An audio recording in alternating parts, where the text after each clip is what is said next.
Na aula de hoje, vamos estudar sobre as invasões holandesas no Brasil e a expansão territorial ou interiorização do Brasil. Vamos começar sobre a invasão holandesa no Brasil. Para isso, temos que estudar sobre a dinastia de Aviz em Portugal.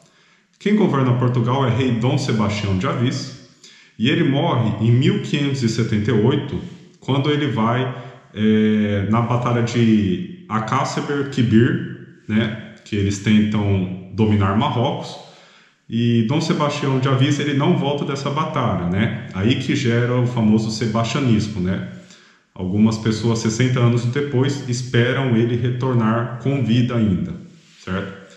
Quem assume o trono de Portugal é o tio dele, Henrique de Aviz, só que ele assume já estando velho, com cerca de 66 anos, e ele morre 2 anos depois, em 1580. Não tendo mais herdeiro o trono português, quem assume o trono é o Felipe II da Espanha, E aí dá-se o início da da União Ibérica, certo? Que é meio que um governo de Espanha e Portugal junto, certo? A União Ibérica vai dar de 1580 a 1640, certo?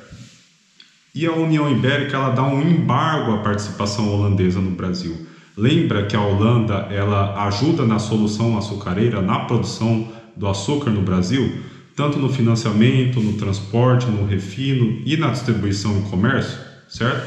E aí ela dá esse embargo e a Holanda pega e cria a Companhia das Índias Ocidentais para tentar cuidar dos interesses da Holanda no Brasil, certo?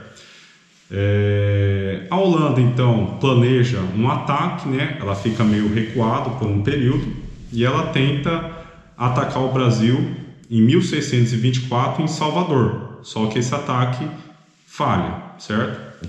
E ela planeja outro ataque até que em 1630 ela ataca Pernambuco e consegue dominar e estabelece o Nordeste holandês, certo?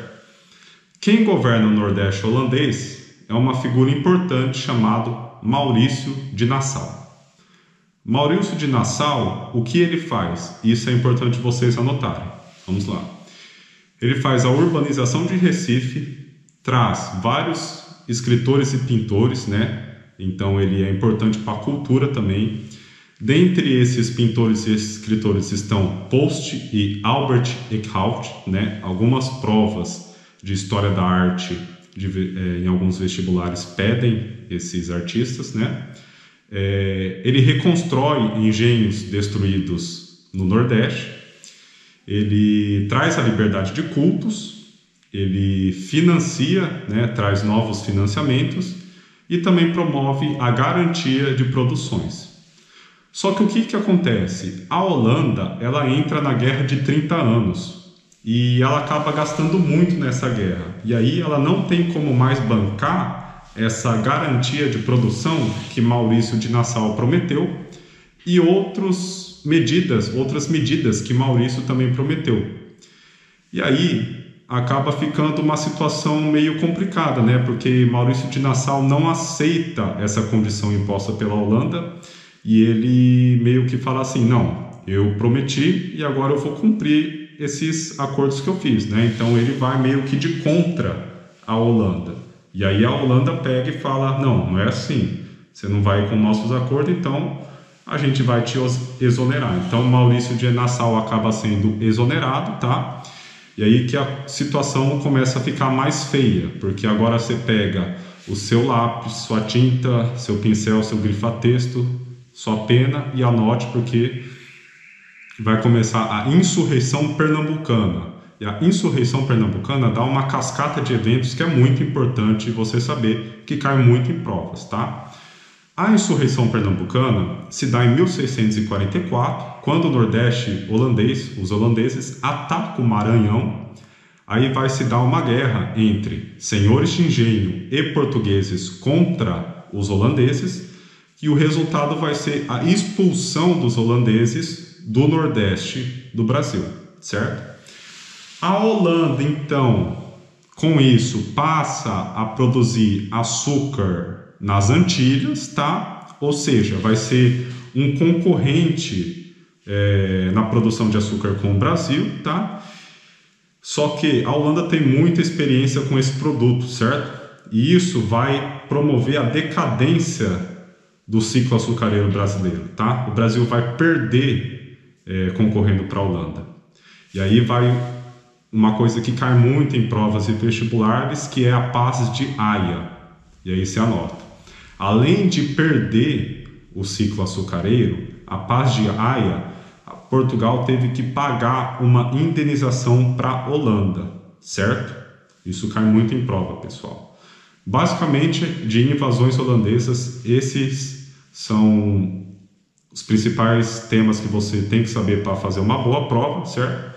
E agora passando para o próximo tópico, que é a expansão territorial ou interiorização do Brasil. É um assunto muito simples. Quais são as causas dessa expansão? Primeiro, nós temos a União Ibérica, né? A própria União Ibérica já causa um desrespeito ao Tratado de Tordesilhas, né?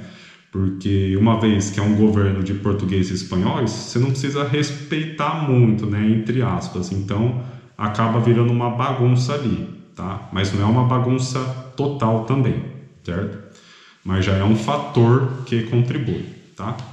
Outra causa, procura pelas drogas do sertão, por exemplo, Guaraná ou castanha do Pará, certo? Rios navegáveis, existiam muitos rios navegáveis. Expansão da pecuária também. Missões jesuíticas, né, para catequizar os índios.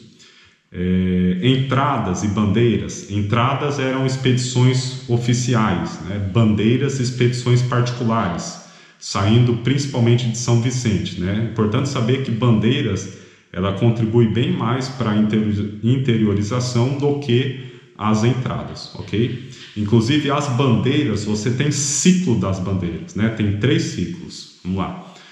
Você tem o ciclo da caça ao índio, depois vem o ciclo do sertanismo de contrato, que era basicamente você destruir os quilombos e recuperar os escravos que fugiram, certo? E o terceiro ciclo das bandeiras era a busca pelo ouro e diamante, tá? E aí, a partir de agora, começa a virar uma bagunça, porque assim, a expansão territorial está tão grande que eles já estão praticamente dentro do Brasil, né? E assim, Portugal, ela estabelece a colônia de Sacramento, tá? Colônia de Sacramento foi uma região ali próxima ao Rio da Prata, tá? Uma região muito estratégica comercialmente, tá? É uma região que hoje é próxima ali de Buenos Aires, ok? E essa região sempre foi de disputa naquela época entre Portugal e Espanha, tá? Enquanto Portugal estabeleceu a colônia de Sacramento, Espanha estabeleceu os 7 povos da Missões, que era mais ao sul ali, tá? Como era sempre uma luta constante por essas regiões, veio um tratado chamado Tratado de Utrecht, tá? Que estabeleceu colônia de Sacramento é de Portugal, 7 povos de Missões é da Espanha, ponto final. Só que para eles não foi o suficiente, ainda ficou uma briga entre Portugal e Espanha. Por quê? Colônia de Sacramento é uma região estratégica, como que eu disse. Ela dá de cara para o Rio da Prata. Comercialmente era muito importante quem ficasse naquela região. Então, as lutas continuaram, só que Portugal decide ceder essa região, porém em troca de mais terras. Então, Portugal vai usar a estratégia ou cláusula, não sei se eu posso usar essa palavra, mas vai usar uma estratégia do direito. Eu não sou da área do direito, né? Sou da medicina, mas vai usar a estratégia do utis possideris, né? Que é basicamente Portugal vai ganhar vai ficar com a terra que ocupasse, né? O povo vai ficar com a terra que ocupasse. E Portugal naquela época estava ocupando muito mais terra que a Espanha. Então assim, eles entregam colônia de Sacramento, em troca eles ficam com muito mais terra, certo? Então veio o Tratado de Madrid, que diz que colônia de Sacramento agora passa a ser da Espanha, em troca Portugal fica com 7 povos das Missões e um monte de terra ali pelo Brasil, certo? Hoje, onde seriam essas terras? Seriam basicamente a região da Amazônia inteira e basicamente a região ali do sul inteira, certo? Portugal, ela ganha muita terra com isso, tá? Então, inicialmente, Colônia de Sacramento era de Portugal, depois virou da Espanha, certo, galera? Basicamente, o tópico de expansão territorial ou interiorização do Brasil é isso que vocês têm que saber para fazer uma boa prova, tá? Se vocês gostaram do vídeo, deem um joinha, se inscreva no canal. Um grande abraço e ótimos estudos!